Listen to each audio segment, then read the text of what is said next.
Hi. To go along with your week's reading this week, I'm also going to talk about an article or chapter written by Brandy Lawless from San Francisco State University entitled More Than White, Locating an Invisible Class Identity. I find this chapter is helpful for students, especially students who come from a European American background, to have an understanding of how there can be different identities, different European American identities. We run into problems sometimes when I have students say things like, I know somebody who's African American whose parents were lawyers and they were wealthy and they had great education, but they can still get scholarships and grants that I can't get. They get preferential treatment, and I came from a poor background and I had less resources. And so we end up with this parallel of white, black, and it doesn't become any more than that.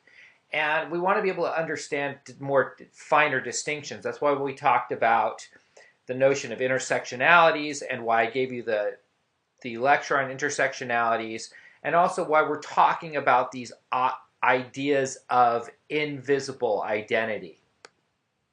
So Brandy Lawless self-identifies herself as a lower class academic. And so she comes from a specific type of background, but now she's a university professor. So she has an academic identity, and her academic identity is that she's white, she's female, and that she's privileged because it's not really financially an upper middle class job, but perceptually an upper middle class career. It has a certain sense of prestige in the world.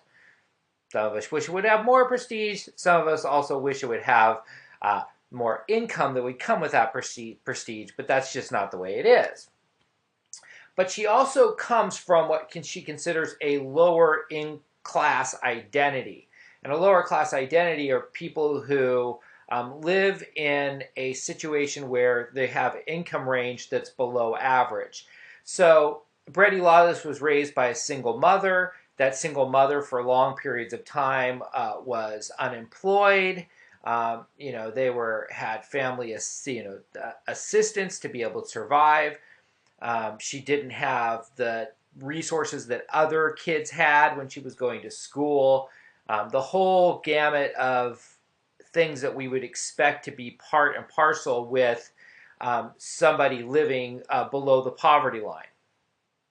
And as a lower class identity, she also found that she was very marginalized. So even in her university classes, she found when people talked about lower classes, it was in a sense of kind of a condescending way. It was them. It was an other. It wasn't, there wasn't an experience of the people who were doing the talking from a sense of identifying with groups from lower classes. So she felt she was marginalized, and also there's that she didn't necessarily feel welcomed and within those discourses. We'll move on and talk a little bit more about this in the next presentation.